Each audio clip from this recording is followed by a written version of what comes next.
नमस्कार, आप देख रहे हैं मोबाइल न्यूज़ 24। मैं हूं नीरज कुमार और लोकसभा चुनाव का कवरेज करते हुए हम लोग आए हुए हैं बिहार के मधेपुरा लोकसभा सीट में और यहां पे हैं हम लोग सहरसा में।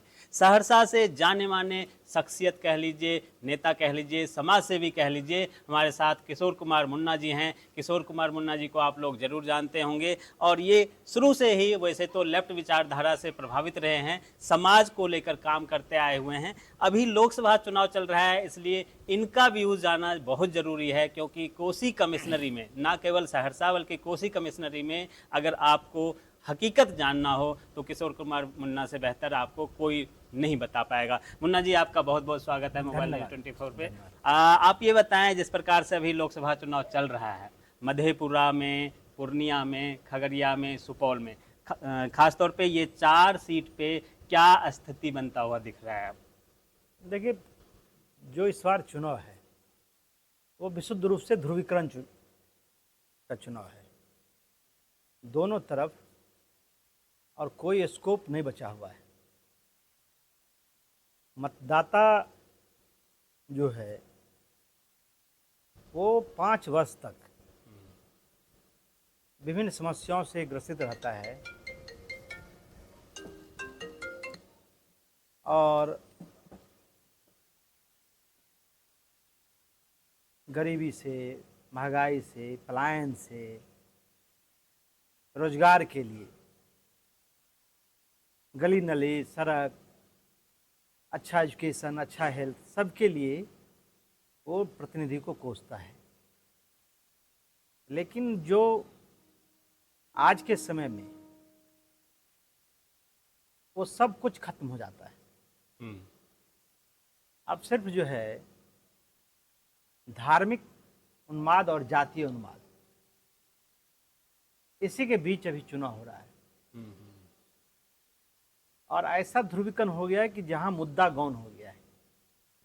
अब देखिए, जहां अभी पहले चरण का चुनाव हुआ 4 जगह, फिर आज 5 चुनाव हो रहा है, फिर आने वाले 7 तारीख को तीसरा चरण इस इलाके का चुनाव होगा। प्रधानमंत्री जी आ रहे हैं। अब वो बोलते हैं कि भाई जो कांग्रेस का मैनिफेस्टो है उसमें मुस्लिम लीग दिखता है उनको, जो आज़ादी के समय जिस बात की चर्चा होती थी, मंगलसूत्र दिखता है, हिंदुओं का जमीन बांटने का बात बोलते हैं। ये नहीं बोलते हैं कि भाई हमारा क्या है, कैसे हम लोगों को रोजगार देंगे। ये नहीं कहते हैं कि मैंने पिछले जब 2014 में चुनाव लड़ रहा था तो प्रत्येक साल 2 करोड़ लोगों को रोजगार देने की बात करते थे। ये नहीं बताता है कि बिहार में जो रहने वाले लोग हैं वो इतने बड़े स्तर पर क्यों दूसरे प्रदेश में पलायन के लिए जाते हैं। और दावा इतना है कि उसमें लोगों की समस्या गौण हो गई है। इतने बड़े बड़े सपने दिखाए जाते हैं और इस सपने का हकीकत तो आप तब देखेंगे जब स्वयं प्रधानमंत्री जी बड़े गर्व से कहते हैं कि भाई जो गरीब कल्याण योजना है उसमें हम 80 करोड़ लोगों को 5 किलो अनाज देते हैं।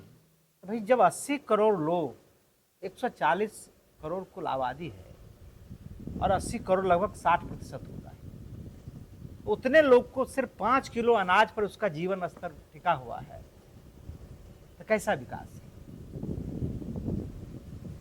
उससे भूख से मरने वालों की तो कमी आई है। पहले जब जिस प्रकार से लोग जब भूख से मर जाते थे। आप 2013-14 में जब कांग्रेस की हुकूमत थी तो राज्य में बिलो प्रॉपर्टी लाइन जो था, गरीबी रेखा से नीचे रहने वाले लोगों की संख्या 29% था। अभी प्रधानमंत्री जी ने कहा कि मैंने 25 करोड़ लोगों को उससे निकाल दिया है,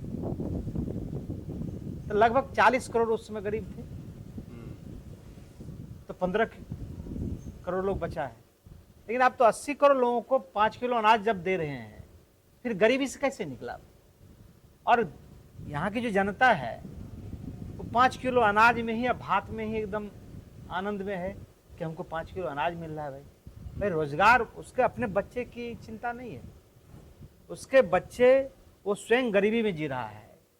और जो यहाँ व्यवस्था है ये भी नहीं है कि उसके बच्चे को आगे रोजगार मिलना है, क्योंकि गांव में जो है पढ़ाई नहीं होती स्कूल में, जो माध्यमिक विद्यालय है उसमें पढ़ाई नहीं होती है।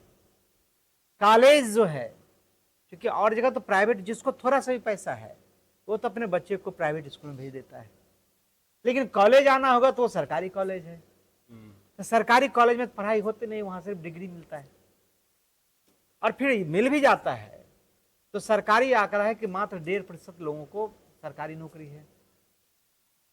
तो जब रोजी रोजगार नहीं होगा, पढ़ाई नहीं होगा, लोगों के पास जमीन नहीं रहेगा, तो फिर गरीबी कैसे खत्म हो सकती है? एक जो ये स्टूडेंट क्रेडिट कार्ड जो है वो चालू किया है नीतीश जी ने, तो ये मेरे ख्याल से पूरे देश से अलग है। यहाँ सिर्फ 4% पे वो दे रहे हैं, और स्टेट में 6-6.5% है। देखिए क्या है ना, नीतीश जी को 18 साल हो गया, और 18 साल में नया जनरेशन आ गया है, लेकिन नीतीश जी वही कि भाई अरे इतना मैंने काम किया है। भाई आपने जब शासन में, जब जिसको आप कहते थे कि भाई जंगल राज है, सब लोगों ने मिलकर आपको बनाया। 2005 में नीतीश जी को लोगों ने नहीं चुना था, लालू जी को लोगों ने हटाया। तो 2005 में जब आए तो उस समय पलायन हो ही रहा था यहाँ से बड़े पैमाने पर। आप चले जाइए किसी गांव में, मैं दावे के साथ कहता हूँ बिहार के जिस गांव में आप जाएंगे उसमें लगभग पुरुष 60 से 70% गांव में नहीं मिलेगा, सिर्फ महिलाएं मिलेगी। उसका कारण क्या है कि यहाँ रोजी रोजगार नहीं है। 60% लोगों के पास जमीन नहीं है, 35% लोगों के पास 2 बीघा से कम जमीन है। जो जमीन खेती करता है वो खाने के लिए सिर्फ करता है, उससे भाई बेटी का शादी नहीं कर सकता है, उससे बाप का श्राद्ध नहीं कर सकता है। जब ये 2 काम करना पड़ेगा, कोई जग नहीं कर सकता है, तो उसको जमीन बेचना पड़ेगा। 5% लोगों के पास जमीन बचा हुआ है। तो जब रोजी रोजगार नहीं रहेगा तो फिर गरीबी कैसे दूर हो सकता है? जो स्टूडेंट क्रेडिट कार्ड की बात आपने की है, ये ठीक है कि बिहार में इसको लोगों ने लागू किया है, लेकिन उसका हस्र क्या? आप कहेंगे कि यहाँ से मजदूर पलायन, मैं कहता सिर्फ मजदूर पलायन नहीं करता है, यहाँ से जो प्रतिभा बाहर जाता है वो लौट के यहाँ नहीं आता है। इसीलिए आप देखेंगे कि बिहार से जो लोग गया क्यों, कहाँ लौट के आता है? ये तो स्टेट का विफलता है। बिहार में, बिहार का विकास इसलिए नहीं होता है कि यहाँ आज भी लोगों को सबसे ज्यादा सरकारी बैंक पर विश्वास है। और इससे आप अनुमान कर सकते हैं कि यदि आप हैं या हम हैं या आम लोग हैं, उसको आप किसी को दे दीजिए पैसा, उस पर विश्वास नहीं, वो सीधे 100 रुपया बचेगा तो बैंक में जमा करेगा। तो हम यदि 100 रुपया बैंक में जमा करते हैं तो उसके बदले सरकार हमको, जो जिसको साख लोन कहते हैं, वो 38 रुपया देती है बिहार में। लेकिन वही आप गुजरात चले जाएंगे तो गुजरात में 200 रुपया मिलता है, वो 100 रुपया जमा करता है, 200 रुपया मिलता है। कर्नाटक चल जाएंगे 150 रुपया मिलता है। तमिलनाडु चले जाएंगे, क्योंकि तमिलनाडु का मैंने इसलिए चर्चा किया कि 1971 तक बिहार और तमिलनाडु दोनों अग्रणी राज्य में था, लेकिन 71 के बाद बिहार का हालत दिन प्रतिदिन खराब होते चला गया, और 90 के बाद तो और खराब हुआ। लोग एक आशा जगी थी कि भाई लालू यादव के शासन का अंत हुआ, नीतीश जी आए हैं तो ये बदलेंगे। नीतीश जी जवानी से लेकर बूढ़े की ओर चले गए, लेकिन बिहार में वही पलायन, वही गरीबी, वही जो एजुकेशन है, वही हेल्थ है। कोई, अब चले जाइए ना, मधेपुरा अभी आए हैं, लोकसभा का चुनाव है, मैं आपको दावे के साथ कहता हूं कि पूरे देश भर में जो मेडिकल कॉलेज आएंगे, मधेपुरा जैसा कैंपस आपको कहीं नहीं मिलेगा। एकदम कम्पैक्ट है, इतना बड़ा बड़ा बिल्डिंग है, लेकिन वहाँ इलाज नहीं होता है। बिल्डिंग बन जाना, उसमें बड़ा बड़ा इक्विपमेंट लग जाना, लेकिन इलाज नहीं होता। इलाज यदि कराना पड़ेगा तो उसको जाना पड़ेगा प्राइवेट डॉक्टर के पास, लोगों के पास उतना पैसा नहीं है। 2014 से सरकारी नौकरी नहीं मिली है। दूसरी तरफ जो लोग हैं उन पर लोगों का विश्वास नहीं है। मैंने 15 साल 40 साल करीब कांग्रेस राज किया, 15 साल लालू जी राज किए, 18 साल नीतीश जी भाजपा के सहयोग से काम किया, भाजपा भी लगभग 16 साल राज किया। तो बिहार का दुर्भाग्य यह है कि बिहार जो आज पिछड़ा हुआ है और पूरे देश में सबसे पिछड़ा हुआ इलाका है, उसका मूल कारण सिर्फ आप नेता को जिम्मेवार नहीं ठहरा सकते। नेता तो वही है कि अभी जो आप घूम रहे हैं, तो अभी आपने कहा कि भाई यहाँ तो एकदम रिजल्ट क्लियर है, लेकिन उस नेता के बारे में यदि गांव में आप जाकर पूछेंगे तो कहेंगे कि जो 2019 में वोट लेने के लिए आया था उसके बाद एक बार भी नहीं आया। वो सिर्फ चुनाव में ही आता है, हम उसको वोट नहीं देंगे। करेंगे क्या, मजबूरी में हमको ऊपर वाले को देखना है। तो जब बगैर काम का आप नेता को वोट देंगे तो स्वाभाविक है कि आपका काम क्यों करेगा वो। आप जाति के आधार पर, आप धर्म के आधार पर, अपने बच्चों की चिंता आपको नहीं है, लेकिन जात का झंडा लेकर आप घूमते रहिएगा। तो यही हकीकत है। और यहाँ का जो हालत बदतर है उसके लिए सिर्फ नेता दोषी नहीं है, यहाँ की जनता भी दोषी है। अच्छा, सड़कों में बदलाव हुआ है, मतलब सड़क नेटवर्क में आप बिहार में देखिए बहुत अच्छा हुआ। हालांकि मैंने जो देखा है कि गांव ग्रामीण सड़कें यहाँ बहुत अच्छी है, और शहर में जाइए किसी भी शहर में तो वहाँ के सड़कें जो है वो खस्ता हाल है। और स्पीड, सड़क बनने से स्पीड तो बढ़ा है। जो अपना कोई काम करना चाहता है, जिन्होंने मान लीजिए कोई बाहर पैसे कमाया है बिहार से बाहर जाके, वो लोग धीरे धीरे बिहार में आके कुछ ना कुछ अपना स्टार्टअप शुरू कर रहा है। उन्हें कुछ ना कुछ सुविधा तो हो रहा है, ऐसी बात नहीं। आप एक चीज़ बताइए, आप बोलेंगे सड़क बन रहा है, मैं कहूँगा हाँ सड़क बन रहा है। आप बोलेंगे भाई बिजली आया है, मैं कहूँगा हाँ बिजली आया है। आप बोलेंगे अस्पताल का बिल्डिंग बनाया, मैं कहूँगा हाँ बना है। इसे कौन इनकार कर सकता है। लेकिन ये बिजली, ये सड़क, ये अस्पताल जो बना है सिर्फ यही बना है क्या? 1991 के बाद जब वैश्वीकरण हुआ और मनमोहन सिंह वित्त मंत्री बने, नरसिंह राव प्राइम मिनिस्टर बने, तो पूरा देश का सिनेरियो चेंज हो गया। सिर्फ देश का नहीं हुआ, दुनिया का हुआ। 2000 आते आते पूरा जो हमारा अर्थव्यवस्था था उसको बूम किया, और फिर 2000 जिसको आप बोलते थे कि भाई करप्शन का सरकार था, ये था वो था, तो 2013-14 तक बहुत विकास हुआ। हम ये नहीं कहते कि आज विकास रुक गया है, लेकिन सिर्फ सड़क बना देना, सिर्फ कुछ बिजली लगा देना, लेकिन आप ये कभी क्यों नहीं कभी सोचते हैं कि हम कितना बिजली कंज्यूम करते हैं। आप बिहार में पर व्यक्ति जितना बिजली कंज्यूम कर रहा है, देश में सबसे ज़्यादा कम बिजली उपयोग करने वाला बिहार का लोग है। वो क्यों करता है? सिर्फ एक बिजली में बल्ब जला लेना, एक पंखा लगा लेना, ये विकास का पैमाना है क्या? मूल तो यहाँ देखिए भाई, बड़ा बड़ा अर्थशास्त्री भी ने कहा है कि भाई गरीबी जब दूर करना है तो उसका 3 ही उपाय है, या तो शिक्षा है, या पूंजी है, या खेती है। तो बिहार में समाजवादी आंदोलन, कम्युनिस्ट आंदोलन हुआ है, जमीन का हस्तांतरण गरीब लोगों को नहीं हुआ है। आज भी यहाँ 60% लोगों के पास भूमि नहीं है। मैंने कहा पहले 35% के पास मात्र 2 एकड़ से कम जमीन है। तो इस स्थिति में खेती से आपका अच्छा स्थिति हो नहीं सकता है। पूंजी आपके पास है नहीं, क्योंकि जो बैंक है, भाई गुजरात में लोग वोट दे रहे हैं तो मोदी जी को इसलिए वोट नहीं दे रहे हैं कि भाई सिर्फ जाति सिर्फ बिहार में नहीं है। यहाँ आप देखिए ना कितना जात है। नम्मा फैल तेजस्वी जी हैं, लेकिन सब उसको नेता मानता है। कहता है कि भाई हमारा वो नेता है। लोग कहता है जात पात करता है। मैं कहता हूँ जात पात लालू जी नहीं करता है, वो तो अच्छे बाप हैं कि अपना नम्मा फैल बेटा को चाहता है देश राज का राजा बना दे। हर बाप ये चाहता है। तो परिवारवाद करता है ना भाई। उसने 5 लोगों को अभी तक टिकट दे दिया है, वो 4 लोगों को क्यों नहीं दिया है ये मुझे आशा लगता है, उनको भी देना चाहिए। तो ये जाति का नहीं है। जाति अब चले जाइए, आप दूसरी जगह भी जाते होंगे, कर्नाटक जाइए, वहाँ बक्का लिगा नहीं है। हाँ ज़्यादा है। आप जाइए पंजाब में, वहाँ जात नहीं है। हरियाणा में जाट और ये नन जाट का नहीं है क्या? दलित का लड़ाई नहीं है पंजाब में क्या? आप चले जाइए दूसरे जगह, जाति सब जगह है।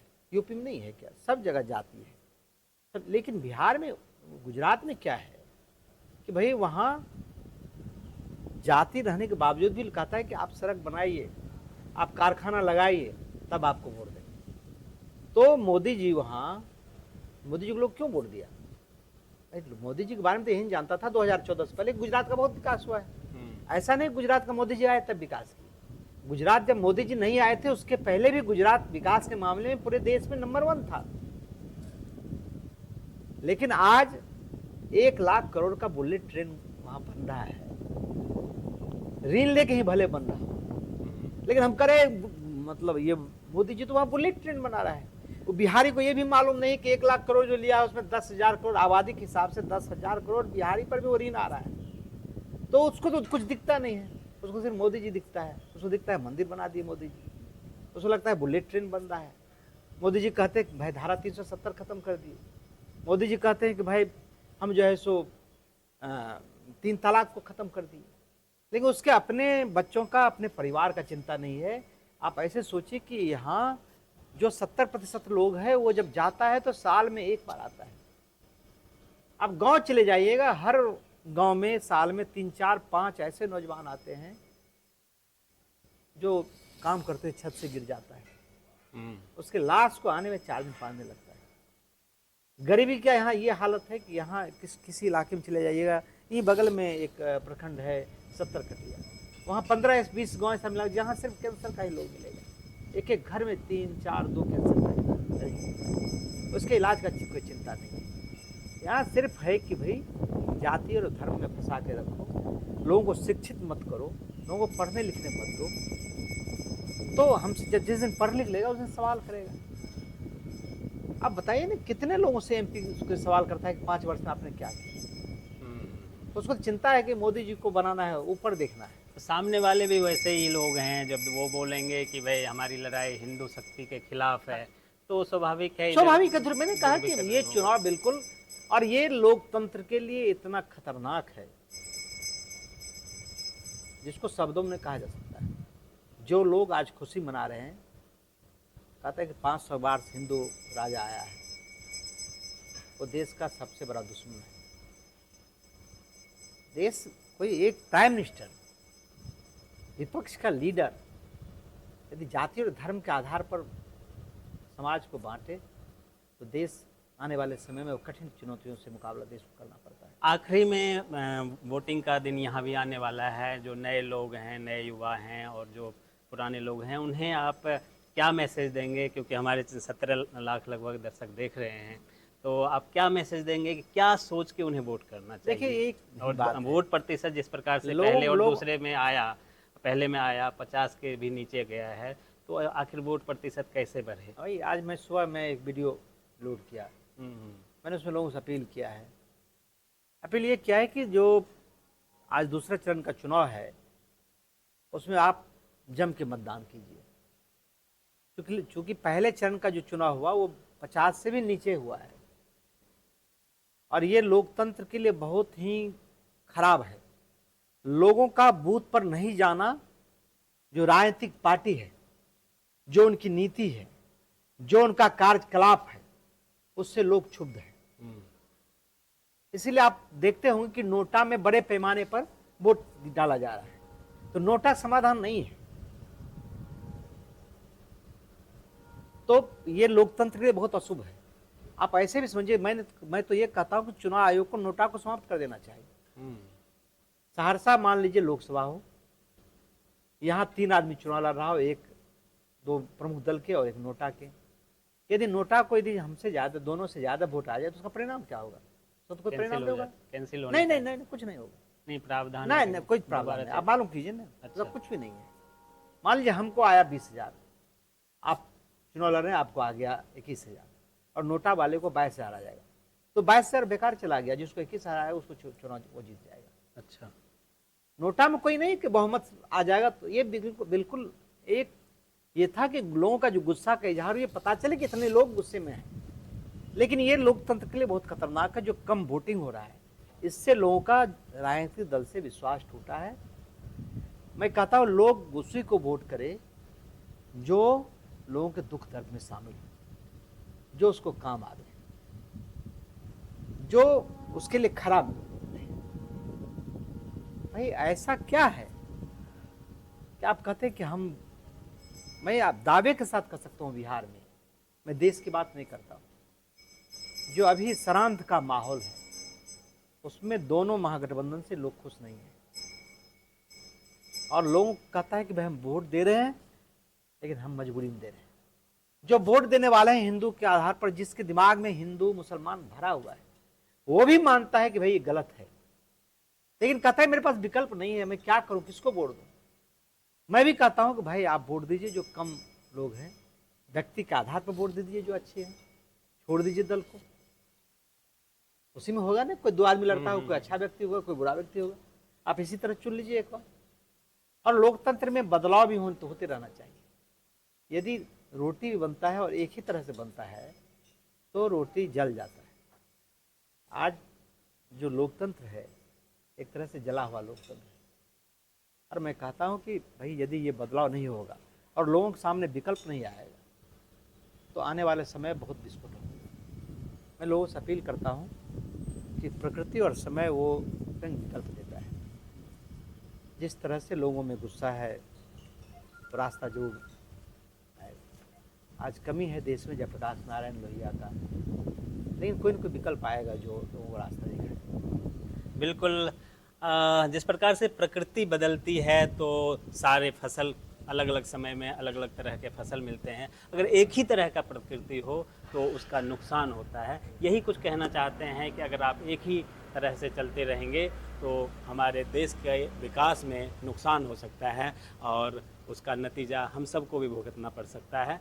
देखना है आने वाले समय में 4 जून को रिज़ल्ट आने वाला है, कौन जीतता है कौन हारता है रिज़ल्ट में पता चलेगा। हालांकि जिस प्रकार से कहा जा रहा है 400 पार या यूपी में पहले से ज़्यादा वोट प्रतिशत के साथ सीट बीजेपी को आने वाली है। बिहार में जब हम घूम के देख रहे थे, बिहार में कहीं ना कहीं एनडीए को नुकसान होने वाला है और एनडीए में भी नीतीश कुमार को सबसे ज़्यादा नुकसान होने वाला है और ये आपको 4 तारीख को देखने को मिलेगा। आप तमाम दर्शकों का बहुत बहुत धन्यवाद। मुन्ना जी आपका भी बहुत बहुत धन्यवाद। नमस्कार।